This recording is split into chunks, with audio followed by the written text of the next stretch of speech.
हाँ जी बेटा, economic batch quantity बेटा हमने कैलकुलेट करना सीखा था। उसका नॉर्मल फॉर्मूला आपने सीखा था बेटा, वो इकोनॉमिक ऑर्डर क्वांटिटी वाला फॉर्मूला था, 2 into A into T, sorry S, और डिवाइडेड बाय C यानी कि कैरिंग कॉस्ट। बेटा सिमिलर फॉर्मूला है, थोड़ी सी मॉडिफिकेशन के साथ तब अप्लाई होता है जब आप स्टॉक अपनी प्रोडक्शन की अपनी कैपेसिटी के हिसाब से बनाते जा रहे हो, और जो माल आपको सेल करना है, जो प्रोडक्शन आपके पास से बनने के बाद आगे जा रही है, वो कम क्वांटिटी के अंदर जा रही है। जैसे हमारी प्रोडक्शन कैपेसिटी ज्यादा है और हमें जो माल सप्लाई करना है वो कम सप्लाई करना है, ठीक है। तो हम ज्यादा प्रोडक्शन कर रहे हैं और सप्लाई हमें कम करना है, ग्रेजुअली सप्लाई करना है, धीरे धीरे करके। तो मैं क्या सोच रहा हूँ कि एक बार प्रोडक्शन करते रहेंगे, धीरे धीरे करके माल एक्यूमुलेट होता रहेगा, बाद में सप्लाई कर देंगे। तो economic batch quantity, economic batch quantity where supply or sales are on gradual basis.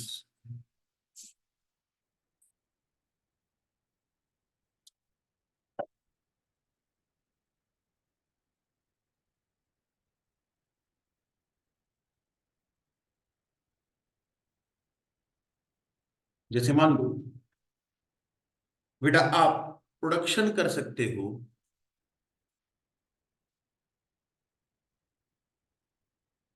Per day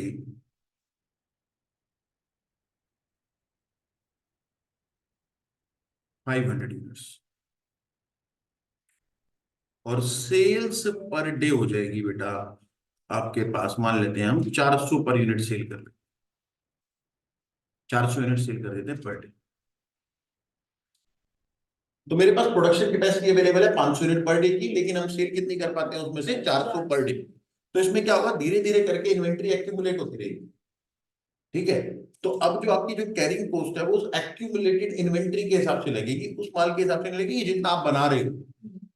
किसके अकॉर्डिंग लगेगी, जितना आपके पास बच रहा है। क्योंकि माल अगर मैं 500 बना रहा हूँ, उसमें से 400 तो बिक जा रही है, जो बचेंगी उसी के अकॉर्डिंग आपको कैरिंग कॉस्ट अपनी लगानी पड़ेगी। तो उसके लिए बेटा पहले हम ढूंढते हैं परसेंटेज ऑफ सेल्स। तो बड़े सिंपल सी कहानी है बेटा, आप कितनी यूनिट बना पा रहे हो यहाँ पर, 500, और आप सप्लाई कितनी कर पा रहे हो उसमें से 400। तो इसका मतलब परसेंटेज ऑफ सेल जो यहाँ पर बनेगी बेटा वो कितनी बनेगी, 400/500 यानी कि 0.8।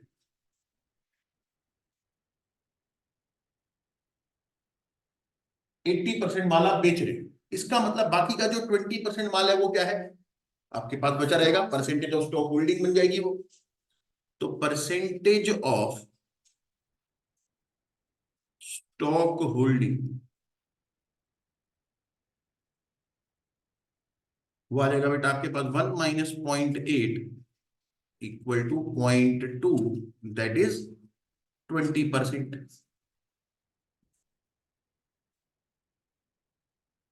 ठीक है जी बेटा, सेल्स को यहां पर हम डिनोट करते हैं डी से, यानी कि डिमांड, और 500 को हम डिनोट करते हैं बेटा प्रोडक्शन पी से।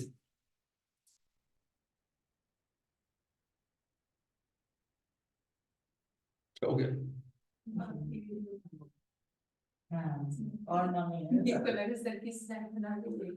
तो बेटा 500 यूनिट हम बना रहे हैं और 400 बेच सकते हैं। तो अगर आप यहाँ पर परसेंटेज ऑफ सेल्स चेक करो तो बेटा परसेंटेज ऑफ सेल का क्या फॉर्मूला बना था, परसेंटेज ऑफ सेल बनी हमारे पास सेल्स अपॉन प्रोडक्शन, यानी कि डी अपॉन पी। और अगर आपके पास परसेंटेज ऑफ होल्डिंग आपको चेक करना है तो फॉर्मूला क्या बनेगा, परसेंटेज ऑफ, करेक्ट, तो 1 माइनस डी अपॉन पी। तो बेटा जब आप अपने अब कैरिंग कॉस्ट के बारे में बात करोगे, जहां पर भी आप कैरिंग कॉस्ट यूज करोगे वहां पर आपको ये परसेंटेज ऑफ होल्डिंग अब यूज करनी पड़ेगी, क्योंकि कैरिंग कॉस्ट टोटल प्रोडक्शन पे नहीं लगने वाली, वो सिर्फ उसी माल पे लगेगी जितने परसेंट माल आपके पास बचे। ठीक है जी। तो अपने पास जहां जहां पर भी आप फॉर्मूले के अंदर कैरिंग कॉस्ट यूज करते हो, साथ साथ में अब आपको क्या यूज करना पड़ेगा, परसेंटेज ऑफ होल्डिंग यूज करना पड़ेगा। तो परसेंटेज ऑफ होल्डिंग कैसे यूज करेंगे सर, एक तो हमने अपना इकोनॉमिक बैच क्वांटिटी का फॉर्मूला देखा हुआ है, क्या फॉर्मूला होता था सर? सो नॉर्मल फॉर्मूला होता था हमारे पास 2 into A into S/C। लेकिन बेटा अब सी के साथ आपको परसेंटेज ऑफ होल्डिंग लगानी पड़ेगी, यानी कि 1 - D/E। क्योंकि कैरिंग कॉस्ट अब टोटल क्वांटिटी पर नहीं लगनी है, वो सिर्फ उसी माल पर लगेगी जितना माल आपके पास बचेगा। तो आपको प्रोपोर्शन लेना पड़ेगा कितने परसेंट माल आपके पास होल्डिंग में रहता है। कोई दिक्कत तो नहीं है इसको समझने में। इसके अलावा जब आप बेटा अपनी टोटल कैरिंग कॉस्ट निकालते थे, तो आपका फॉर्मूला होता था half of batch quantity multiply by carrying cost per unit per annum. ये होता था हमारे पास। तो अब कैरिंग कॉस्ट पर यूनिट तो है, लेकिन साथ में अब आपको बेटा सी के साथ मल्टीप्लाई करना पड़ेगा प्रोपोर्शन ऑफ होल्डिंग, यानी कि 1 - D/P। जहां पर भी अब कैरिंग कॉस्ट आएगी, कैरिंग कॉस्ट के साथ आपको बेटा प्रोपोर्शन लेना पड़ेगा किस चीज का? जितने परसेंट माल आपके पास इन्वेंट्री में रहता है। तो दो फॉर्मूले आपके बदल जाएंगे। Number of order, total cost वगैरह तो ऐसी निकलेगी जैसे हमने पहले सीखे थे।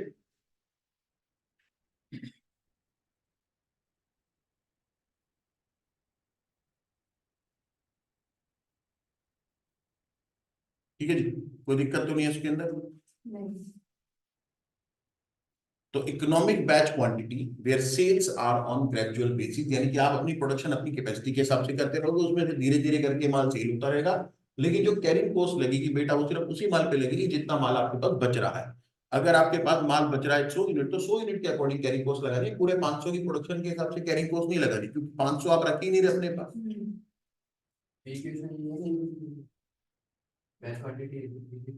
हाँ, इकोनॉमिक बैच क्वांटिटी। यहाँ पर ई नहीं लिखा बेटा, बैच क्वांटिटी कोई भी हो सकती है। देखो ई का मतलब तो होता है इकोनॉमिक। आपके पास मान लो आपने अगर 10,000 यूनिट पूरे साल में सप्लाई करनी है, तो आप 1,000 करके भी सप्लाई कर सकते हो, आप 2,000 करके भी सप्लाई कर सकते हो, कोई भी कॉम्बिनेशन हो सकता है। लेकिन उसमें से जो सबसे सस्ता पड़ता है उसको हम क्या बोलते हैं? इकोनॉमिक। तो इकोनॉमिक निकालने का ये तरीका है, लेकिन यहाँ पर फॉर्मूला तो किसी भी बैच क्वांटिटी के लिए यूज किया जा सकता है, चाहे वो इकोनॉमिक हो या ना। ये इकोनॉमिक जो ईओ क्यों निकालते हैं, इसमें भी यूज नहीं होगा फॉर्मूला। मतलब एक होता है इकोनॉमिक बैच क्वांटिटी, एक होता है इकोनॉमिक ऑर्डर क्वांटिटी। हाँ, उसमें लगेगा ये वाला। इकोनॉमिक ऑर्डर क्वांटिटी पे भी लगेगा, लेकिन वहां पर आप माल बेचते नहीं हो, वहां पे आप कंज्यूम करते हो। खरीदने के बाद क्या करते हो? कंज्यूम करते हो।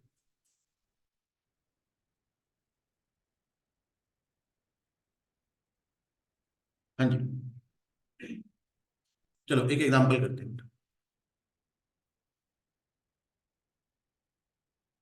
बुक में कोई क्वेश्चन है इसका?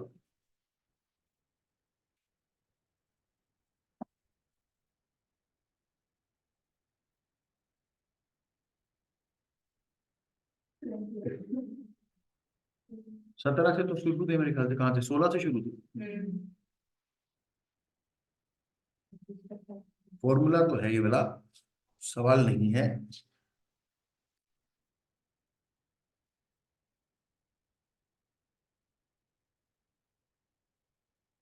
चलो एग्जांपल से करते हैं बेटे इसको।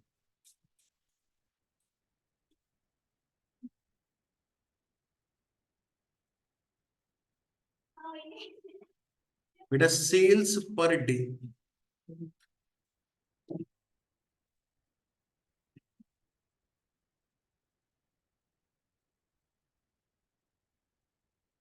नोटिंग करो साथ साथ ही, production per day,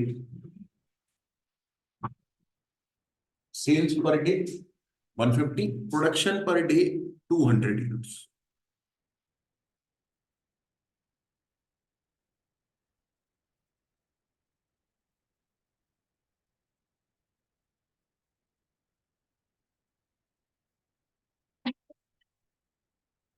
annual demand है बेटा हमारे पास 10,000 यूनिट्स की। साथ में हमें चाहिए होती है बेटा setup cost per setup. 10,000 units. हाँ बेटा 10,000 units.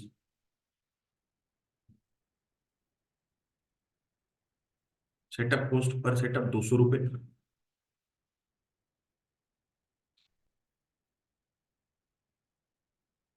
Carrying cost per unit पर चलो कैरिंग कॉस्ट है बेटा हमारे पास 20 पैसे per month.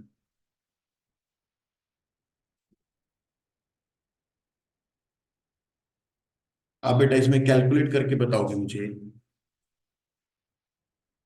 Economic batch quantity क्या होनी चाहिए, नंबर ऑफ सेटअप्स क्या होने चाहिए,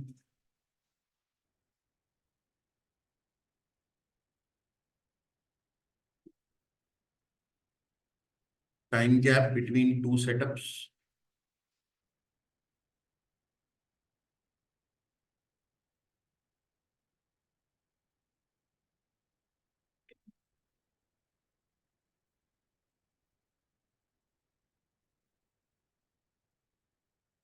चलो कितना सॉल्व करो।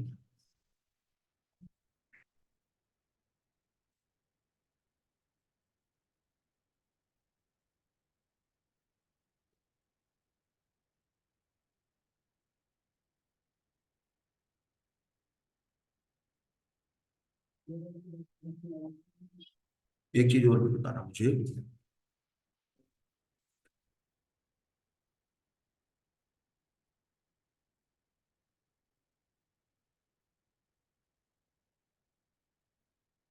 प्रोडक्शन टाइम पर बैच।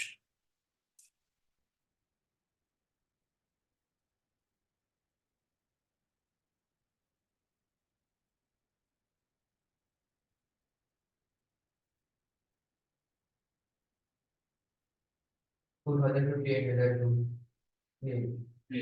2500 बाय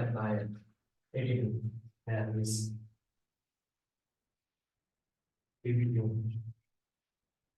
फॉर्मूला कौन से वाला लगेगा यहाँ पर, सर वही जो भी सीखा है। हाँ हाँ, परसेंटेज ऑफ होल्डिंग के साथ।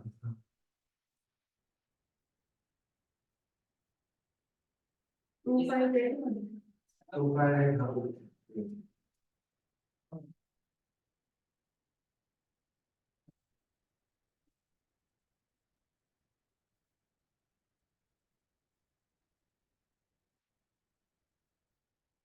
Number of rate of carrying cost कितनी लिया फॉर्मूले के अंदर तुमने, 2.4 पर एनम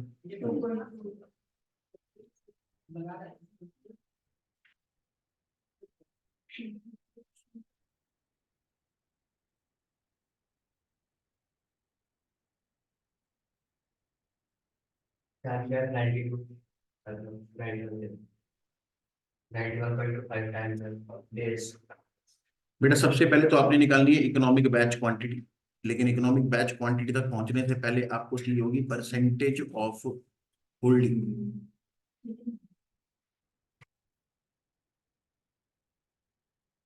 1 - D/B। बेटा डी हमारे पास कितना है, बेटा 1 - और प्रोडक्शन हमारे पास कितनी है 200, तो ये आएगा 0.25।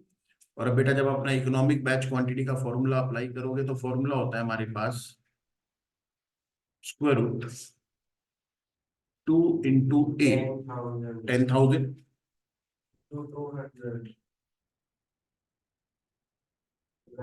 कैरिंग कॉस्ट आएगी बेटा हमारे पास 0.2 मल्टीप्लाई बाय 12 और मल्टीप्लाई बाय 0.25। हाँ जी, पूरे को सॉल्व करके बताओ बेटा कितना आता है, 2582।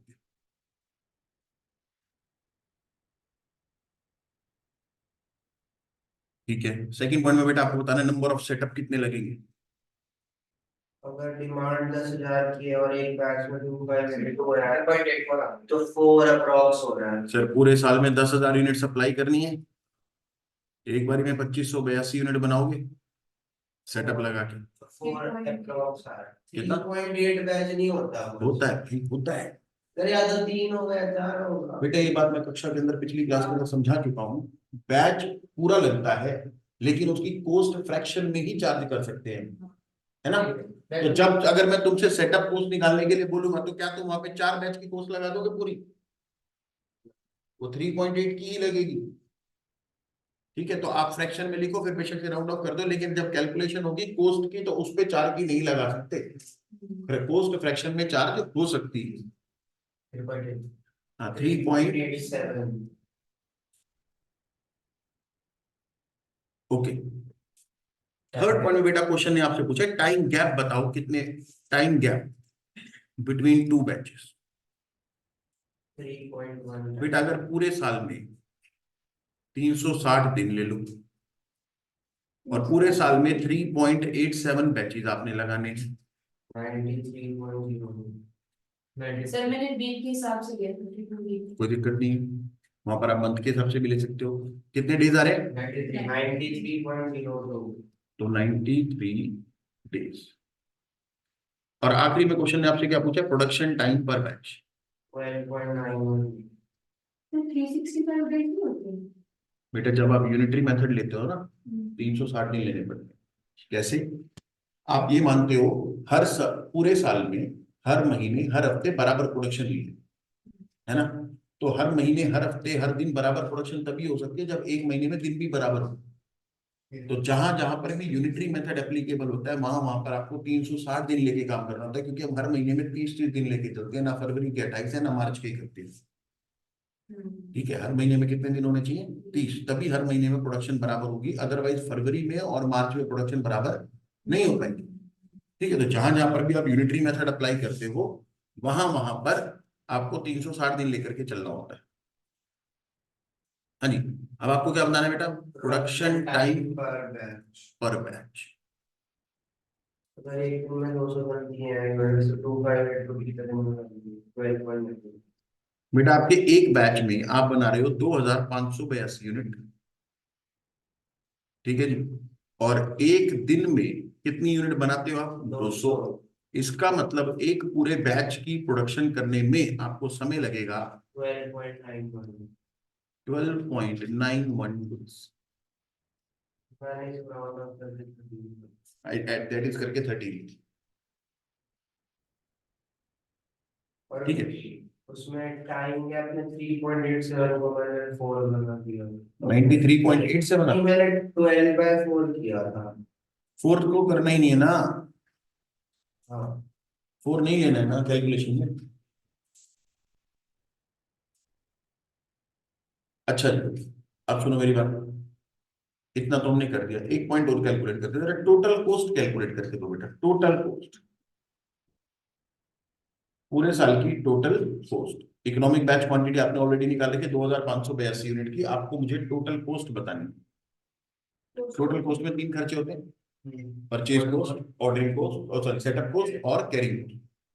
तो प्रोडक्शन कॉस्ट आएगी यहाँ पर। अच्छा, प्रोडक्शन कॉस्ट तो अवेलेबल है ही नहीं हमारे पास, तो आप मुझे सिर्फ रेलेवेंट कॉस्ट बता दो, यानी कि सेटअप कॉस्ट और कैरिंग। सेटअप कॉस्ट और कैरिंग कॉस्ट बता दो।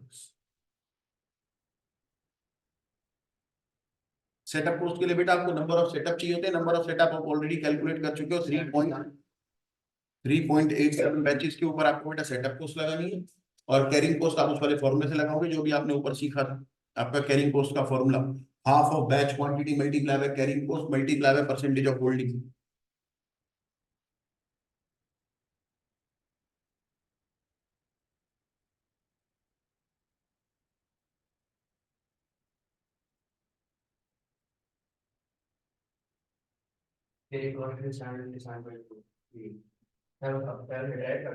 नोटबुक का नोटबुक में निकालना, तो क्या हो गया? रफ में करेगा तभी तो फेयर में होएगा। हाँ, तो करना रफ में यार, क्लास में प्रैक्टिस करनी है भाई, रफ में करो प्रैक्टिस, जो नोटबुक है उसमें करो, क्या दिक्कत है? आंसर सिर्फ निकालना नहीं होता बेटा, पेपर में आंसर मैच हो जाता है लेकिन फिर भी बच्चे के मार्क्स कम हो जाते हैं, पता है कैसे? प्रेजेंटेशन की गेम हो जाती है सर। नहीं, बहुत बड़ा फैक्टर होता है प्रेजेंटेशन का, और वो तभी आता है, प्रेजेंटेशन सुधरती कब है? जब आप प्रैक्टिस करते हो। लिखिए, कैलकुलेटर में तो बड़े सारे सवाल हो सकते हैं, ऑडिट भी हो सकते हैं सवाल। 1.48। अलग अलग बताओ मेरे को एक बार, सेटअप कॉस्ट कितनी है ये? 3.87। दूसरे वाली सेम आनी चाहिए कि नहीं आनी चाहिए? आनी चाहिए ना।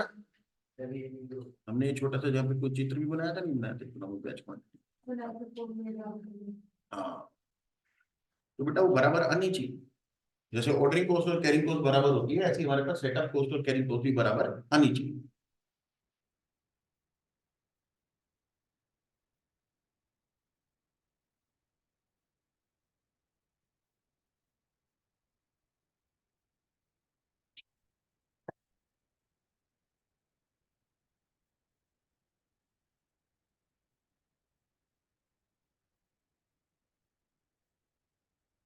तो क्वेश्चन मैंने कहीं तो देखा है। कहीं पे देखा है? हाँ, शायद हमारे स्कैनर में था। ये पेपर का ही क्वेश्चन।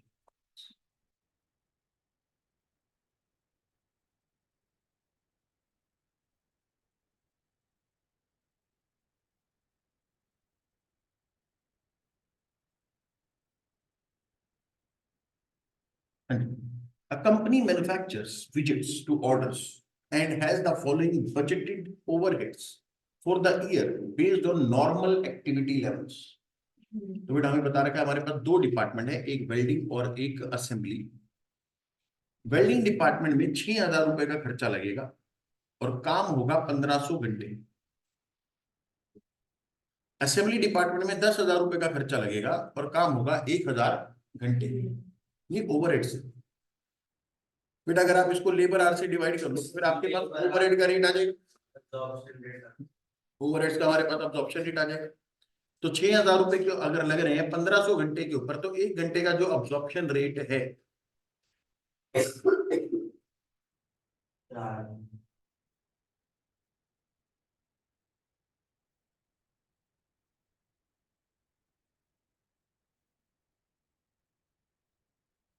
वेल्डिंग डिपार्टमेंट का है बेटा हमारे पास 6,000 रुपए के खर्चे हैं 1,500 घंटे पर।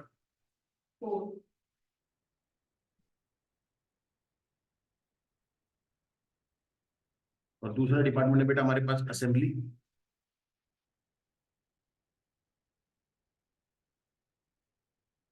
₹10,000 का खर्चा है 1,000 घंटे के लिए।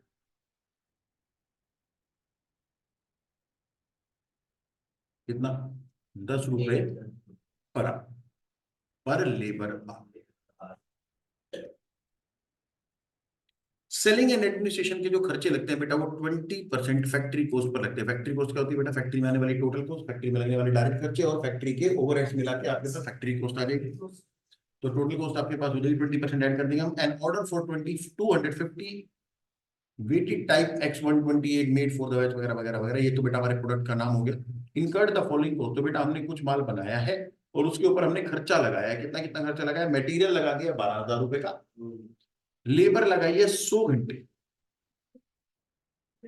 10 रुपए के हिसाब से, और 200 घंटे 8 रुपए के हिसाब से। तो बेटा हमारे पास वेल्डिंग की खर्चे हैं और असेंबली की खर्चे हैं, अलग अलग लेबर लगी है। और बेटा लेबर आज अलग अलग ही चाहिए हमारे को, क्योंकि ओवरहेड भी रेट आपने अलग अलग निकाला है कि नहीं?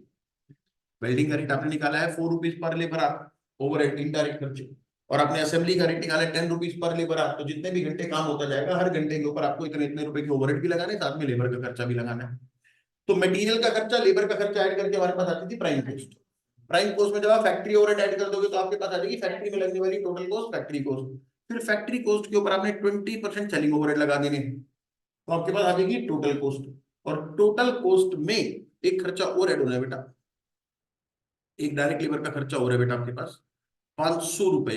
₹500 were paid to hire the special x-ray equipment for testing the weld. तो जो भी आपने वेल्डिंग करी है उसके लिए हमने टेस्टिंग के लिए एक स्पेशल इक्विपमेंट लगाया, उसके लिए खर्चा कितना लगा? 500 रुपए। ये भी आपकी फैक्ट्री कॉस्ट का पार्ट है, ठीक है जी, फैक्ट्री ओवरहेड्स का पार्ट रहेगा ये भी। Calculate the cost per unit for batch number 5997। तो बेटा आपको एक यूनिट की कॉस्ट बनानी है। हमने बेटा कितनी यूनिट्स बनाई है? 250। तो आपके पास अगर टोटल कॉस्ट आ जाए तो फिर आप उसको 250 यूनिट से डिवाइड कर सकते हो। नोटबुक में चालू हो जाए। इधर बैच कॉस्टिंग का बड़ी क्या चीज? बैच कॉस्टिंग का बड़ी समझ टॉपिक कौन सा कर रहे हो? EPQ वो किसके लिए होता है? बैच के लिए। बैच कॉस्टिंग है बेटा, सवाल करो।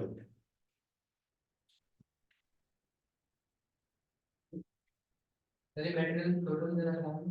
हाँ जी, मटेरियल तो बेटा प्रोडक्ट पे लगेगा ना, लेबर अलग अलग हो सकती है, अलग अलग डिपार्टमेंट में घूम सकता है, मटेरियल मटेरियल तो एक ही होगा।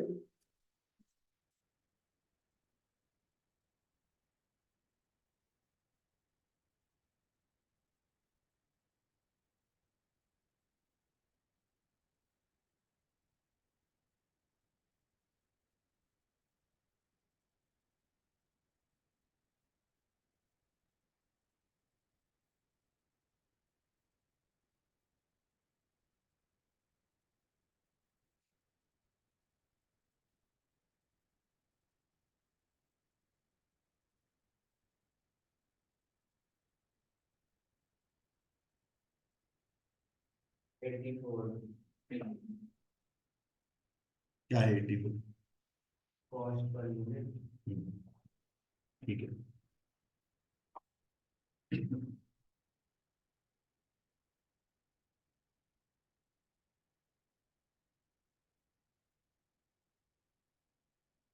बेटा मटेरियल का खर्चा 12,000 रुपये है, लेबर का खर्चा वेल्डिंग डिपार्टमेंट का 100 घंटों के ऊपर 10 रुपए के हिसाब से है।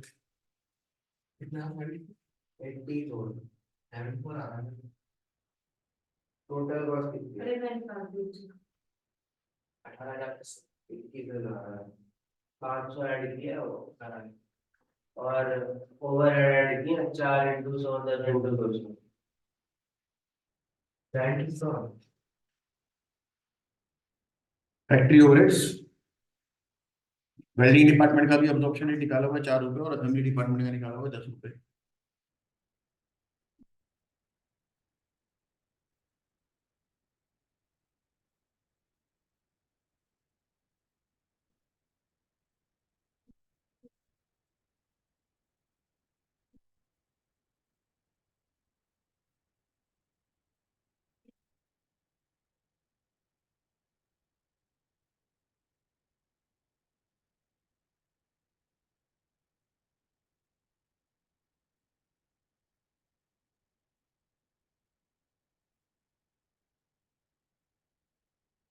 कितने बनाया था सर टोटल? 250। यूनिट्स 250। फाइव की पूरा।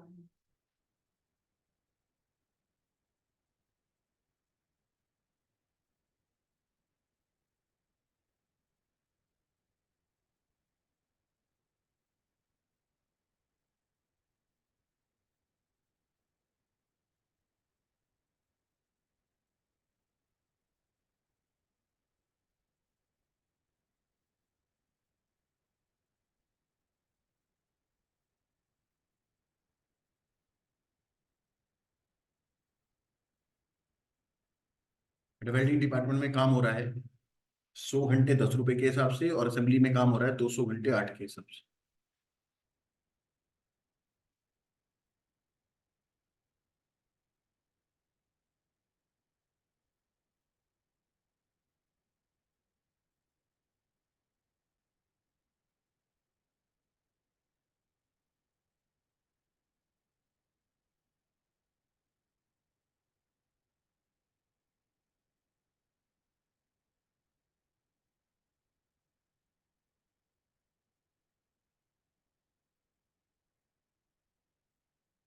बेटा वेल्डिंग का खर्च रेट था हमारे पास 4 रुपए, और असेंबली के ओवरहेड का रेट था 10 रुपए।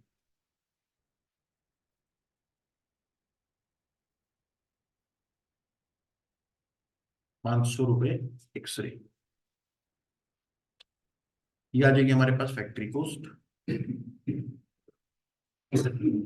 फैक्ट्री कोस्ट कितनी आएगी? 17,500। इसमें बेटा आपने सेलिंग और एडमिनिस्ट्रेशन के खर्चे लगाने। 20%।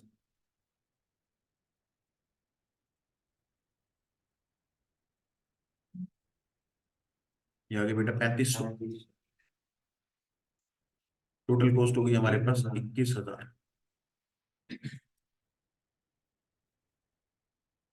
डिवाइडेड बाय यूनिट्स, पूरे बैच में जो बेटा हमने यूनिट्स बनाई है वो है 250। तो कॉस्ट पर यूनिट, बैच की कॉस्ट आ गई बेटा हमारे पास 21,000। कॉस्ट पर यूनिट हमारे पास आ गई है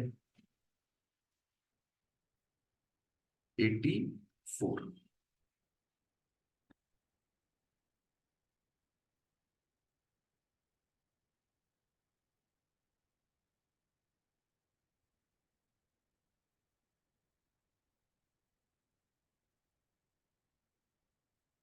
एक और क्वेश्चन करना है बेटा, वो मेरे पास है नहीं लिखा, तो हम यहाँ पर पहले क्वेश्चन लिख लेते हैं।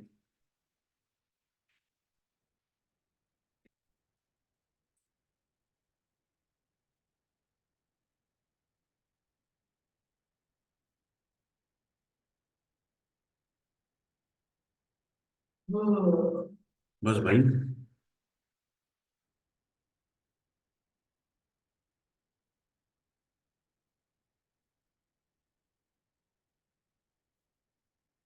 रॉ मेटेरियल बेटा 2 रुपए पर यूनिट लगता है।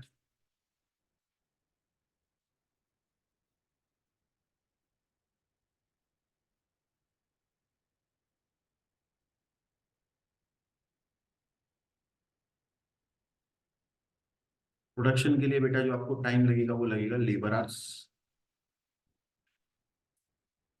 2 hours per unit, rate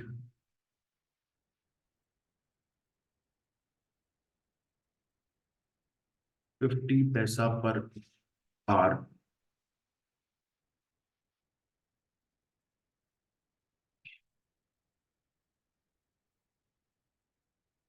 machine expenses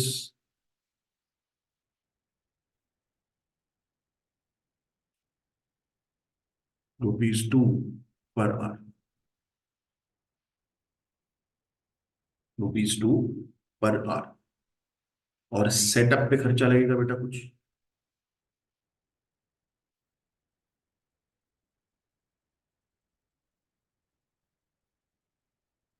एक सेटअप के ऊपर बेटा लेबर आवर लगेंगे हमारे पास 10 घंटे।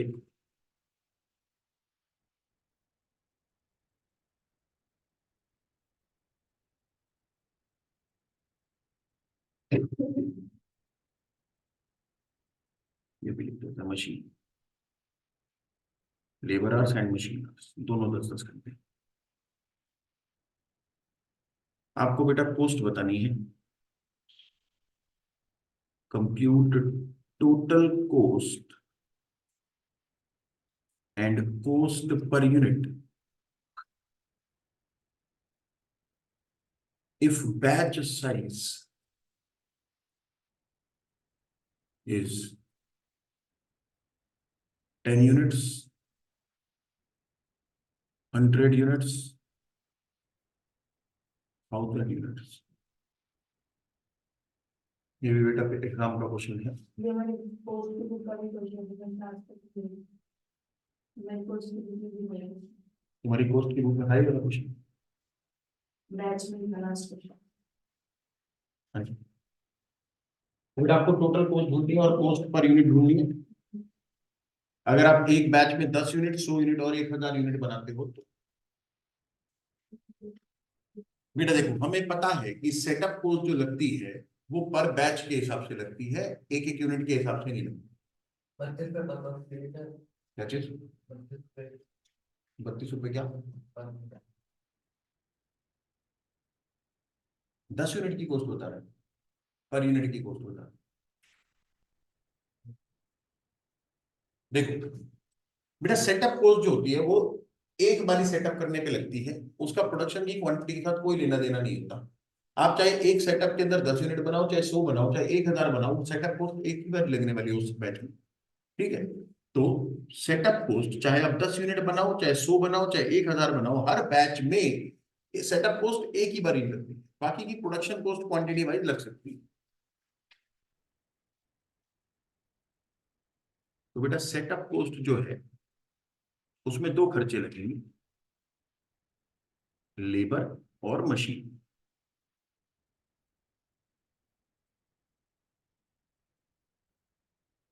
10 घंटे लगते हैं बेटा मशीन को सेटअप करने में, लेबर के और मशीन के।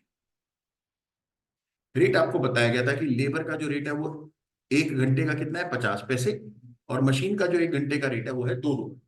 तो जब आप मशीन सेटअप करोगे और सेटअप करने में 10 घंटे लगेंगे, तो लेबर के भी 10 घंटे लग गए और मशीन के भी 10 घंटे लग गए। यानी कि सेटअप करने में 5 रुपए और 20 रुपए, टोटल खर्चा कितना लग गया, 25 रुपए। तो ये होगी बेटा setup cost per setup.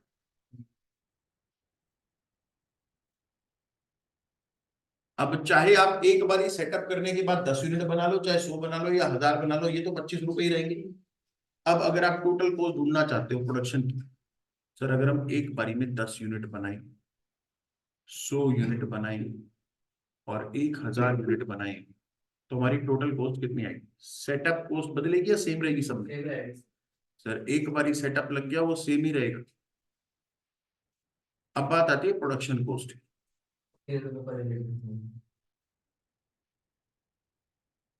Production cost के ऊपर बेटा मटेरियल लगेगा कितने रुपए पर यूनिट? 2 रुपए पर यूनिट। तो 10 यूनिट का कितना हो गया? 20 रुपए। 100 यूनिट का हो गया 200 और 1000 यूनिट का हो गया 2000। लेबर बेटा 1 यूनिट पर 2 घंटे का समय लगता है और हर घंटे पर आप 50 पैसे की पेमेंट करते हो, यानी कि हर यूनिट पे 1-1 रुपए की लेबर होगी। क्या मैं ठीक कह रहा हूँ? 2 घंटे लगाओगे 50-50 पैसे के हिसाब से, हर यूनिट पर आपने 1-1 रुपए की लेबर पे करनी है। तो यहाँ पर हो गए बेटा 10 रुपए, 100 रुपए और 1000 रुपए। अब बात आती है बेटा मशीन एक्सपेंसेस के बारे में। मशीन एक्सपेंसेस कैसे लग रहे थे बेटा? 2 रुपीज पर आवर। और हर यूनिट बनाने में कितने घंटे का समय लगता है? हर यूनिट बनाने में 2 घंटे लगते हैं और हर घंटे पर 2 रुपए का मशीन आर का खर्चा है। मशीन का खर्चा 2 रुपए है और काम करने में भी कितना समय लगेगा? 2 घंटे, यानी कि हर यूनिट पर 4 रुपए के आपके क्या लगने हैं? Machine expenses. तो 40 रुपए, 400 रुपए और 4000 रुपए। तो जब आप बेटा इन सबको ऐड करोगे तो आपके पास आ जाएगी कॉस्ट 95 725 4 3 7 हजार 25 रुपए। तो बेटा ये आ गई टोटल कॉस्ट ऑफ बैच।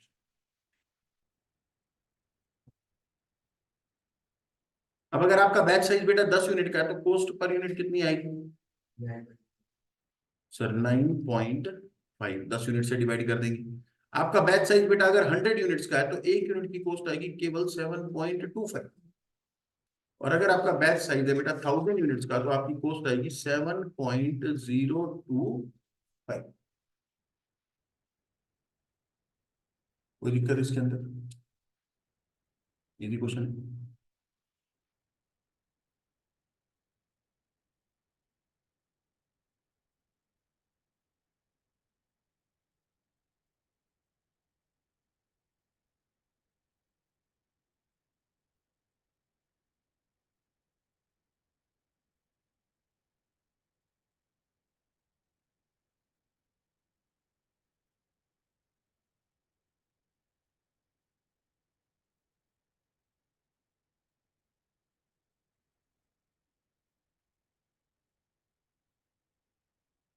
हमने पिछली क्लास में कौन से क्वेश्चन कर लिए थे? 21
हाँ जी बेटा, क्वेश्चन नंबर 28 में जानकारी है। Consider the following cases where D is equal to 10,000 units, यानी कि एनुअल डिमांड हमने बेटा 10,000 यूनिट सप्लाई करनी है, 20 रुपए पर ऑर्डर की कॉस्ट है। यानी कि इकोनॉमिक ऑर्डर क्वांटिटी का क्वेश्चन है बेटा, इकोनॉमिक बैच क्वांटिटी का क्वेश्चन नहीं है। आई यानी कि हमारे पास जो कैरिंग कॉस्ट है, इंटरेस्ट बोल देते हैं वैसे नॉर्मली, तो कैरिंग कॉस्ट के अंदर हमारे पास है 20%। और कैरिंग कॉस्ट बेटा जब भी परसेंटेज में दे रखी होती है तो वो 1 यूनिट के रेट पर लग जाती है।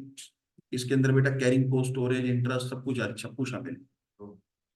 1 यूनिट की जो कॉस्ट है, cost per unit according to the size. अब देखो कैरिंग कॉस्ट जो है बेटा वो परसेंटेज में, तो वो रेट पर यूनिट के हिसाब से चलेगी। क्वेश्चन ने आपको बताया कि अगर आपका ऑर्डर साइज 0 to 499 यूनिट्स है तो आपका जो रेट लगेगा बेटा वो 5 रुपए पर यूनिट लगेगा। और अगर आपका ऑर्डर साइज 500 या उससे ज्यादा है लेकिन 999 तक है तो आपको रेट लगेगा बेटा 4 रुपए 50 पैसे का। और अगर आपका ऑर्डर साइज 1000 या उससे ज्यादा है तो आपको रेट लगेगा 3 रुपए 90 पैसे। आपके अलग अलग ऑर्डर साइज पर आपके पास जो परचेज प्राइस है वो अलग अलग। अलग अलग ऑर्डर साइज पे परचेज प्राइस अलग अलग होने का मतलब है कि आपकी कैरिंग कॉस्ट भी अलग अलग आएगी। रेट बेटा अगर इतना है तो कैरिंग कॉस्ट पर यूनिट वो 20% है। और 20% रेट पर लगता है, और रेट क्योंकि बदल रहा है तो बेटा यहाँ पर आपके पास कैरिंग कॉस्ट आएगी 20% के हिसाब से 1 रुपए। 0.7 तो ये कैरिंग कॉस्ट अलग अलग हो गया। और बेटा जब आप फॉर्मूला अप्लाई करते हो इकोनॉमिक बैच क्वांटिटी का, तो फॉर्मूले में हमारे पास क्या होता है 2 × A × S/C। और बेटा सी तो हमारे पास 3 अलग अलग केसेस में अलग अलग है ना, तो 3 बार इकोनॉमिक बैच क्वांटिटी का फॉर्मूला आपको अप्लाई करना पड़ेगा। ऐसा कुछ तो किया हो। चलो मटेरियल्स में था बेटा ये इकोनॉमिक ऑर्डर क्वांटिटी 3 बारी कैलकुलेट करेंगे बेटा। 2 × A × O यानी कि ऑर्डरिंग कॉस्ट बाय C 1 रुपए।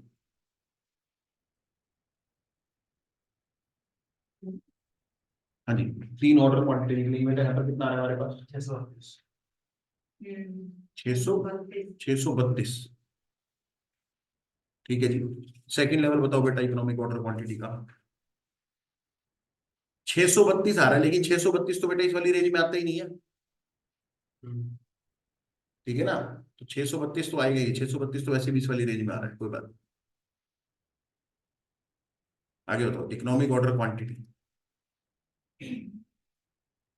2 × A × O by C। O 20 नहीं है। हाँ कैरिंग कॉस्ट है 20 पैसे तो 90 पैसे। 666 का निकाल लिया। 666 तो इसको 667 करो। और तीसरा हमारे पास आ जाएगा बेटा इकोनॉमिक ऑर्डर क्वांटिटी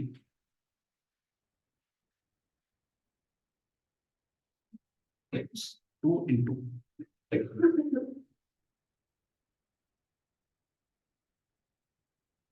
हाँ जी 2 × A × O बाय C 0.78 कितना आ रहा है बेटा 716। लेकिन 716 भी इस वाली रेंज से बाहर है, डिस्काउंट मिलेगा ही। अभी 3 इकोनॉमिक ऑर्डर क्वांटिटी मेरे पास आई जरूर है, लेकिन बेटा तीनों की तीनों एक ही रेंज में पड़ रही है। इसका मतलब ये होता है बेटा जब भी आपके सामने डिस्काउंट अवेलेबल हो ना, जब भी क्या अवेलेबल हो डिस्काउंट, आपका जो इकोनॉमिक बैच ऑर्डर क्वांटिटी का जो फॉर्मूला होता है ना वो आपको सही रिजल्ट प्रेजेंट नहीं करता है।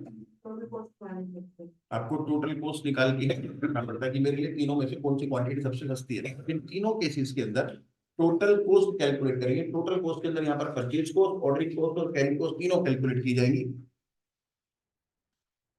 ठीक है, और ये तीनों के तीनों बेटा इसी वाली रेंज में आ रहे, तो परचेज कॉस्ट सबके ऊपर 90 4.5 रुपए के हिसाब से रहेगी। कितनी रहने वाली है 4.5। लेकिन देखो एक तरीका तो ये है कि आप 632, 667 और 716 पे कैलकुलेशन करो। दूसरा तरीका ये है बेटा इन तीनों में से जो सही क्वांटिटी अपनी रेंज में फॉल कर रही है वो कौन सी क्वांटिटी है? सिर्फ ये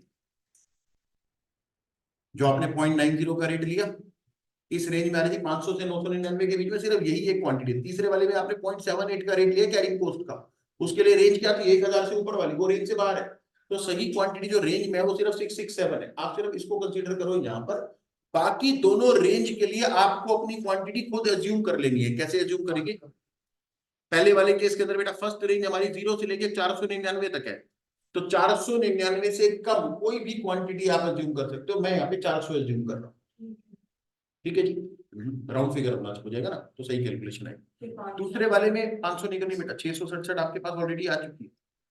सेकेंड रेंज में से मेरे पास सबसे सस्ती क्वांटिटी ऑलरेडी अवेलेबल है 667, और तीसरे वाले केस के अंदर से बेटा मैं मिनिमम क्वांटिटी ले लूंगा, 1000 लेते ही मुझे डिस्काउंट मिल जाएगा कि नहीं, तो हमारा पर्पस डिस्काउंट लेने का है, डिस्काउंट हमें मिल जाएगा। तो मेरे पास 3 क्वांटिटी रहेंगी जिस पर मैं अपनी टोटल कॉस्ट चेक करूंगा। ऑर्डर क्वांटिटीज में मेरे पास फर्स्ट रेंज की बेटा कौन सी है 400, सेकंड रेंज की मेरे पास है 667, और थर्ड रेंज की मेरे पास ऑर्डर क्वांटिटी है 1000। ऐसा हमने क्यों करा है, क्योंकि बेटा ये तीनों की तीनों क्वांटिटी सेम रेंज में पड़ रही हैं, तीनों को इवैल्यूएट करके कोई फायदा नहीं है, क्योंकि तीनों पे परचेज प्राइस 4.5 रुपए ही लगने वाला है, पॉइंट समझ में आ रहा है, इसीलिए तीनों को अलग अलग कंपेयर करके फायदा नहीं। आप इसमें अपनी बेस्ट क्वांटिटी सिलेक्ट करो, सर ये बेस्ट क्वांटिटी क्योंकि अपनी सही रेंज में आ रही है, बाकी दोनों रेंज में से हमने क्वांटिटी खुद एज्यूम करी है। अब हम इसके ऊपर चेक करते हैं कि हमारी टोटल कॉस्ट कितनी आ रही है। तो टोटल कॉस्ट के लिए आपको क्या क्या चाहिए होता है, एक तो हमें चाहिए ऑर्डर क्वांटिटी, वो हमारे पास आ गया, हमें चाहिए नंबर ऑफ ऑर्डर्स, बताओ जरा नंबर ऑफ ऑर्डर्स कितने, 10,000। तो अगर पूरे साल में 10,000 यूनिट चाहिए तो फिर एक बारी आप 400 400 मंगा रहे हो, 25 ऑर्डर, एक बारी में 667 मंगाओगे तो 14 पॉइंट, हाँ तो 15 ऑर्डर हो गए वो, और 1000 करके मंगाओगे तो 10 ऑर्डर हो गए। फिर आपको चाहिए होता है बेटा रेट पर यूनिट, रेट आपने अभी ऊपर लिखा था 5 रुपए, 4.5 रुपए, और तीसरे वाले केस के अंदर बेटा जो रेट है वो 3 रुपए 90 पैसे है। फिर उसके बाद कैरिंग कॉस्ट पर यूनिट, वो भी अभी आपने ऊपर लिखा था 1 रुपए 90 पैसे और 78 पैसे। अब मैं अपनी टोटल कॉस्ट कैलकुलेट करता हूँ बेटा, टोटल कॉस्ट के अंदर पहले पहले होती है टोटल परचेज कॉस्ट, पूरे साल की 10,000 यूनिट है, और एक यूनिट का कितना रेट है सर 5 रुपए, तो इसका मान लेते हैं बेटा ये है ए, ये है बी, ये है सी, ये है डी, तो ये हो जाएगा बेटा rate multiply by 10,000 unit. Rate बेटा कॉलम नंबर सी में है, तो 10,000 unit multiply by 5, 10,000 unit multiply by 4.5, 45,000, और 10,000 मल्टीप्लाई बाय 3.9, तो 39,000। अब हमने यहाँ पर ये जो क्वांटिटी चेंज करी ना, इसकी वजह से परचेज कॉस्ट बदल दिया। अगर आप ऊपर वाली क्वांटिटी ले लेते, ये तीनों 632, 667 और 716, सब पे एक ही परचेज कॉस्ट आती 45,000 45,000 45,000, क्योंकि सब पे रेट वही का वही रहता 90 पैसे। अब टोटल ऑर्डरिंग कॉस्ट, सर उसके लिए चाहिए नंबर ऑफ ऑर्डर्स, और एक ऑर्डर की कॉस्ट है 20 रुपए, तो column number B multiply by 20 रुपए, तो 25 मल्टीप्लाई बाय 20, 300 200। तीसरा फॉर्मूला होता है बेटा कैरिंग कॉस्ट, कैरिंग कॉस्ट का फॉर्मूला हमारे पास होता है हाफ ऑफ ऑर्डर क्वांटिटी, जो कि कॉलम नंबर ए में आपने लिखी हुई है, multiply by carrying cost per unit per annum, जो कि आपने कॉलम नंबर डी में लिखी।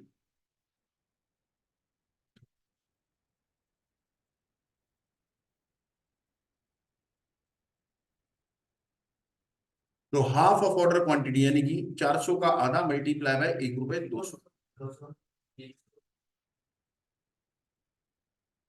500 मल्टीप्लाई बाय 78 पैसे,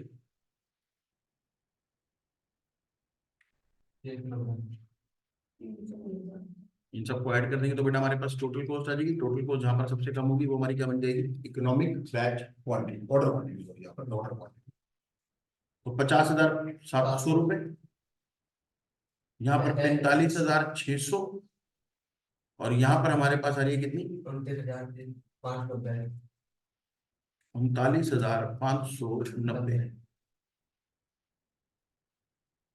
ठीक है 1,000 यूनिट, और जहां पर हमारी टोटल कॉस्ट सबसे कम आएगी बेटा उसको हम सिलेक्ट करें। तो यहाँ पर इकोनॉमिक और बैच इकोनॉमिक ऑर्डर क्वांटिटी कौन सी बनेगी 1,000, तो हमें एक बारी में कितनी यूनिट का ऑर्डर प्लेस करना चाहिए 1,000, क्योंकि उसके ऊपर डिस्काउंट भी सबसे ज्यादा है ना, ये भी तो देखो ना 4.5 की जगह रेट 5 रुपए की जगह रेट 3 रुपए 90 पैसे, हर यूनिट के ऊपर 1 रुपए 10 पैसे बच गए, 11,000 की सेविंग तो सीधे सीधा वहीं पे ही होगी। ऑर्डरिंग कॉस्ट और कैरिंग कॉस्ट बहुत छोटी सी है।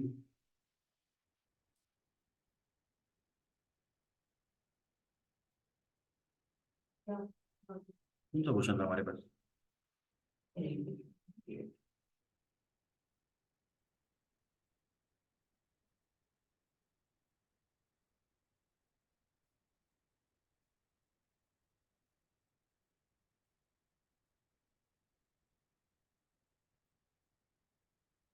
इसने किस पे कैलकुलेट करी, नीचे लिख तो दिया TC3 TC2 TC1, पूरा सॉल्व भी करोगे तो 1000 यूनिट शुड बी ऑर्डर, काम खत्म। और 1000 की टोटल कॉस्ट दिखाई भी नहीं है।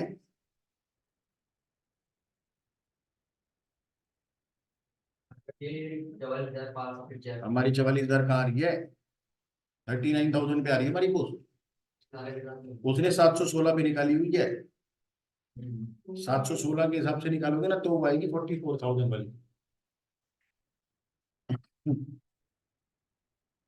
लेकिन आंसर 1000 ही है।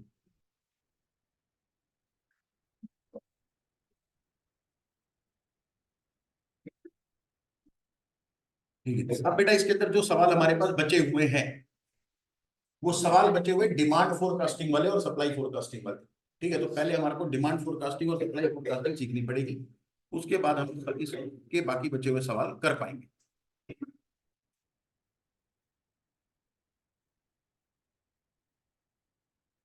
चलो एक सवाल बचा हुआ है, वो कवर कर सकते हैं अभी, छोटा सा कॉन्सेप्ट है। ये भी बेटा आपके वैसे मटेरियल वाले चैप्टर में कवर होता था। मटेरियल्स के अंदर एबीसी एनालिसिस पढ़ा था कभी? क्या? ABC analysis? चलिए तो मैनेजमेंट में हमारा नहीं, वो तो एक्टिविटी बेस्ड पोस्टिंग है बेटा मैनेजमेंट में। एबीसी पोस्टिंग है, एबीसी एनालिसिस अलग है।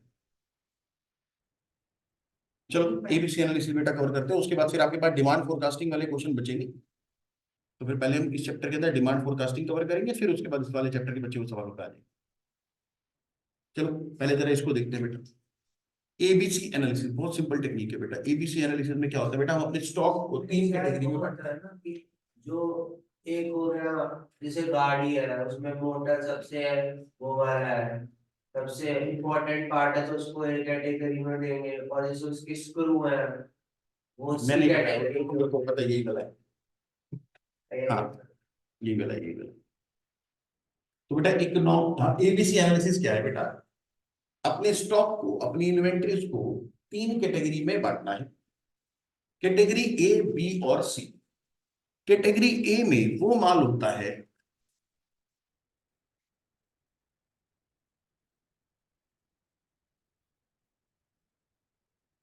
ए, बी और सी। कैटेगरी ए में वो माल होता है जिसकी वैल्यू सबसे ज्यादा हो और क्वांटिटी सबसे कम होती है। Value in amount amount, value सबसे ज्यादा होती है और क्वांटिटी सबसे कम होती है, यानी कि कम क्वांटिटी के अंदर पैसा ज्यादा लगा हुआ है। ठीक है जी। और सी कैटेगरी के अंदर वो मटेरियल आता है जिसकी क्वांटिटी तो बहुत है, उसकी वैल्यू कुछ नहीं है।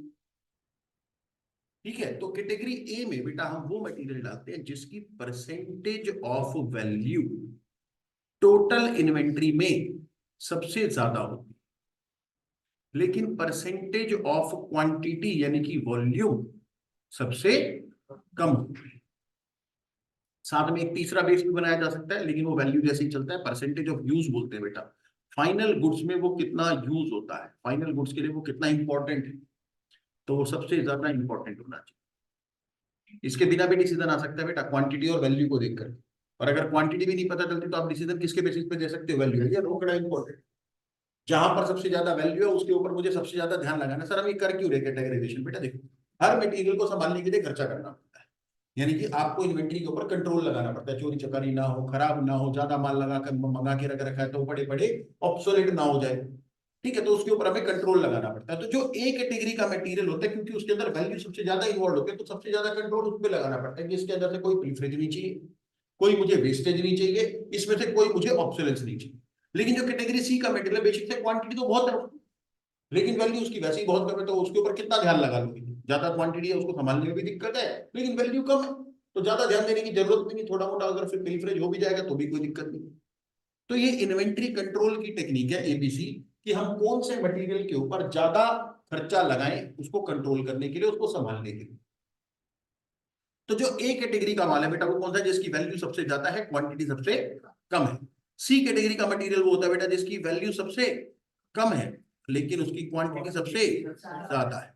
अब ज्यादा माल संभालो और कीमत कुछ है नहीं उसकी, और उसका percentage of use in final goods क्या है, सबसे कम। और बी कैटेगरी के अंदर आता है बेटा जो मॉडरेट होता है, ना बहुत ज्यादा ना बहुत कम। सर ज्यादा और कम का परसेंटेज क्या माना गया है बेटा, अगर कोई वैल्यू, कुछ मटेरियल ऐसे हैं जो लगभग 70% तक आ जाते हैं, टोटल मान लो 1 लाख का माल है, उसमें से 70,000 का माल यही है, तो लगभग 70% तक की वैल्यू जो बनती है बेटा वो किस में डाल देते हैं, कैटेगरी ए में। और जो 10% तक की वैल्यू बन जाती है, लास्ट लीस्ट वाली वैल्यू, सबसे सस्ते सस्ते वाले माल के जो 10% बन जाते हैं वो किस में डाल देते हैं, कैटेगरी सी में। और जो बीच का 20% रह जाता है उसको हम कहां पर डाल देते हैं, कैटेगरी बी। आपके पास जितने भी मटेरियल है उनको क्लासीफाई करो, उनकी परसेंटेज ऑफ वैल्यू चेक कर लो, तो जो सबसे ज्यादा महंगे माल है उनको एक्यूमुलेट करना शुरू करो, और उनकी परसेंटेज कितनी बन जानी चाहिए, 70। यानी कि टोटल कॉस्ट ऑफ इन्वेंट्री का 70% इन्हीं माल में जुड़ा हुआ है, तो वो सारे के सारे किस में क्लासीफाई हो जाएंगे, ए में। और टोटल कॉस्ट ऑफ इन्वेंट्री का केवल 10% इन माल में जुड़ा हुआ है, तो वो किस में क्लासीफाई हो जाएंगे, सी में। तो हमें क्या करना पड़ेगा बेटा डिसीजन के लिए, आपको पहले अपनी इन्वेंट्री को in order of percentage of value, in order of percentage of value क्या करना पड़ेगा, उसको अरेंज करना पड़ेगा। तो जो टॉप मटेरियल होंगे वो ए में जाएंगे, कितनी वैल्यू तक, लगभग 70% तक। जो सबसे निचले मटेरियल होंगे, सबसे लोएस्ट मटेरियल होंगे, जिनकी सबसे कॉस्ट कम होगी, वो किस में चले जाएंगे, सी में चले जाएंगे, लगभग कितने परसेंट तक, 10% के टोटल तक। और बीच में जो भी मटेरियल बच जाएंगे वो सारे के सारे किस में चले जाएंगे, कैटेगरी बी। हम सारे मटेरियल्स की परसेंटेज ऐड कर दें। हाँ, क्यूमुलेटिव ढूंढना पड़ेगा, तभी तो 10 बनाऊं या 70 बनाऊं। ऐसा हो सकता है कि मेरे पास 3 ही मटेरियल है, एक अकेला ही 70% है, 75% है, तो वो सीधा ए ही बन जाएगा। अब जैसे हमारे पास बेटा क्वेश्चन में जानकारी है, solve the ABC analysis of the following table and show graphically taking percentage of total list. तो को ऐसे परसेंटेज के हिसाब से बनाना है यहाँ पर calculation. Different stock item as X axis and percentage of total inventory value along Y axis. तो ये तो ग्राफ बनाने की बात कर रहे हैं, ग्राफ बाद में पड़ेगा, पहले आपको परसेंटेज ढूंढनी पड़ेगी। परसेंटेज हमें दे रखी है एनुअल रुपी। टोटल वैल्यू दे रहे हैं। हाँ, अब बेटा टोटल वैल्यू का एक बार इधर चेक करना है, परसेंटेज ठीक दे रखी है कि नहीं दे रखी। और ये ऑलरेडी अरेंज करके ही दे रखा है, हाँ सही दे रखा है। और क्वेश्चन को थैंक यू बोलो। परसेंटेज भी कैलकुलेट करके दी हुई है और अरेंज भी करके दिया हुआ है आपको डिसेंडिंग ऑर्डर के। सही दे तो रखा है। हाँ, तो परसेंटेज सही आ रही है, चलो फिर करो फिर कैलकुलेशन। पहला दूसरा ए में रहेगा। हाँ जी, तो बेटा पहला और दूसरा ए में, और नीचे से 10% जरा बनाना, मेरे ख्याल से यहीं तक ही बनेगी बस। 5 को भी छोड़ा जा सकता है बी के लिए। 6 भी तो है सर। क्या चीज, 6 भी तो 10 नहीं टोटल 10 बनाने बेटा, टोटल 10 बनाना हाँ, टोटल। 5.57 तक। तो यहीं तक ही जा पाओगे, ज्यादा से ज्यादा। ठीक है, बल्कि आप चाहो तो 5.57 को छोड़ के कैटेगरी बी में डाल सकते। वो भी मिला के 10.04 बन रहा है। नहीं, क्योंकि ये दोनों लगभग लगभग सेम परसेंटेज है ना। 6.43 वाले ने ऐसे कौन से पुण्य करे कि वो बी में चला जाए, और 5.57 वाले ने कौन से पाप करे कि वो सी में चला जाए। लगभग लगभग सेम परसेंटेज है, तो आप इनको बी में डाल सकते हैं। शब्द समझ में आ रहे हैं बेटा। नीचे से एक्यूमुलेट करना शुरू करेंगे आप, वैसे यहां से लेकर के यहां तक सबको किस में कैटेगराइज कर सकते हो, सी में, क्योंकि लगभग 10% के आसपास वैल्यू बन रही है। और बीच में ये जो मटेरियल 2 बच गए आपके पास, ये किस में चले जाएंगे, बी में। ऑल्टरनेटिवली आप चाहो तो 5.57 को भी किस में छोड़ सकते हो, बी में छोड़ सकते हो, क्योंकि इन दोनों की परसेंटेज लगभग लगभग सेम है। ठीक है, तो दोनों के दोनों सेम कैटेगरी के अंदर डाले जा सकते हैं, कंस्टिट्यूट किए जा सकते हैं। तो करना क्या इसमें, अब ग्राफ बनाएंगे क्या। आप बनाएंगे। 4.5 वही ले रखे बेटा, और बीच वाले जो 3 है वो तीनों के तीनों उसमें डाल रखे हैं सी में। जो भी बात कर रहे थे ना, ये तीनों के तीनों बी में डाल रखे हैं, और बाकी सारे किसमें डाल रखे हैं, सी में। तो ए, बी और सी की कैटेगराइजेशन यहां पर हो गई है। इसके अंदर ग्राफ आप बना भी नहीं पाओगे, पूछो क्यों। एक चीज कम है ना बेटा, यहाँ पर ग्राफ बनाने के लिए आपको दोनों चीजें चाहिए, परसेंटेज ऑफ वैल्यू भी चाहिए और परसेंटेज ऑफ क्वांटिटी भी चाहिए। क्वांटिटी तो ही नहीं रखी, और क्वेश्चन यहाँ पे लिखा भी है, देखो ऊपर, percentage of total list of different stock item as X axis and percentage of total inventory value as Y. तो वैल्यू तो है वाई एक्सिस पे डालने के लिए, क्वांटिटी है ही नहीं एक्स पे डालने के लिए। परसेंटेज ऑफ टोटल क्वांटिटी डालनी पड़ेगी ना बेटा। तो परसेंटेज ऑफ क्वांटिटी अवेलेबल ही नहीं है ग्राफ बनाने के लिए, नकली सवाल है। और ये कहीं और से चिपकाया है, देखो 31 के नीचे 10वां नंबर डालो। ठीक है, कोई बात नहीं। क्या बोलते हैं इसको बेटा? ABC analysis.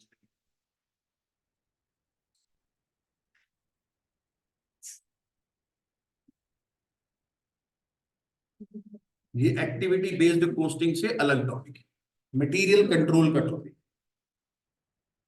इसके बारे में लिखो बेटा, एक काम करो, नोटबुक के अंदर पहले ABC एनालिसिस की वो बनाओ हेडिंग, ये छोटा सा चित्र बनाओ, फिर इसके बारे में थोड़ी सी इंग्लिश लिखो।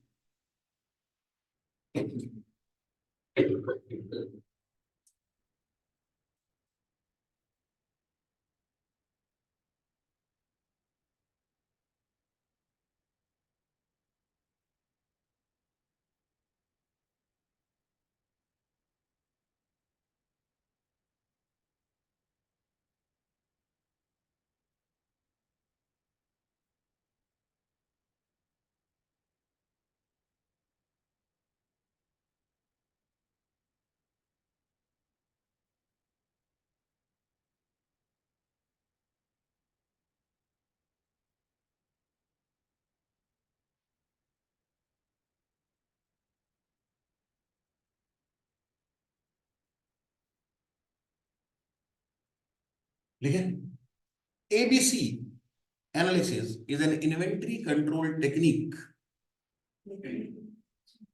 ABC analysis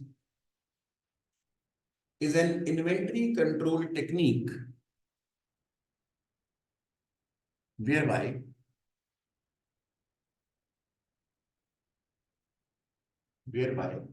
stocks are categorized,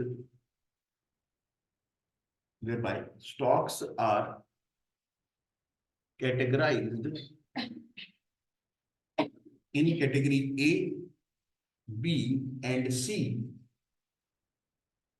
In category A, B, and C, as represented in above table.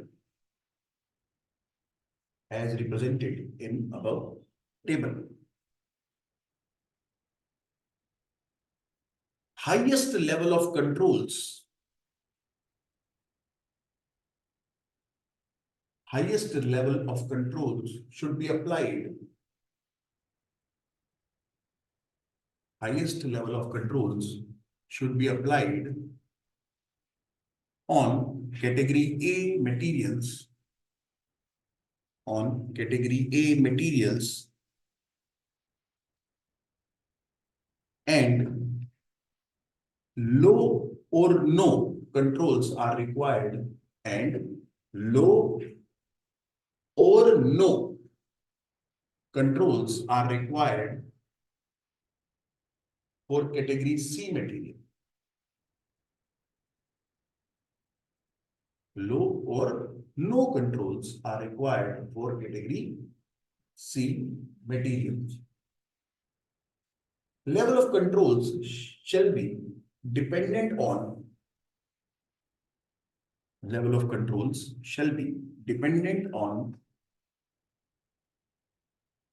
cost benefits comparison. Cost benefits comparison. मतलब कि जो भी आप कंट्रोल अप्लाई करोगे वो पहले चेक करके करेंगे कि भैया कितना बचेगा। अगर मान लो चोरी बचा भी ली तो उससे बचेगा क्या, और कंट्रोल अप्लाई करने के लिए खर्चा क्या है। कोई भी कंट्रोल फ्री में तो ले सकता, तो खर्चा होगा। तो आपको ये देखना है कि अगर आप कैटेगरी ए पे लगाते तो वहां पे रिटर्न अच्छी मिलेगी, क्योंकि आप खर्चा करोगे लेकिन साथ में आप पैसा बड़ा सारा बचाओगे। वहां लॉस के अंदर आपका नुकसान ज्यादा होगा, क्योंकि वो महंगा माल, उस महंगे माल के अंदर नुकसान नहीं चाहिए आपको, तो उसके ऊपर आप खर्चा कर सकते हो। लेकिन कैटेगरी सी के ऊपर आपको खर्चा करने की जरूरत नहीं, क्योंकि वहां पर ऑलरेडी वैसे बहुत कम वैल्यू का माल है। ठीक है, आज का सत्संग बेटा इतना ही।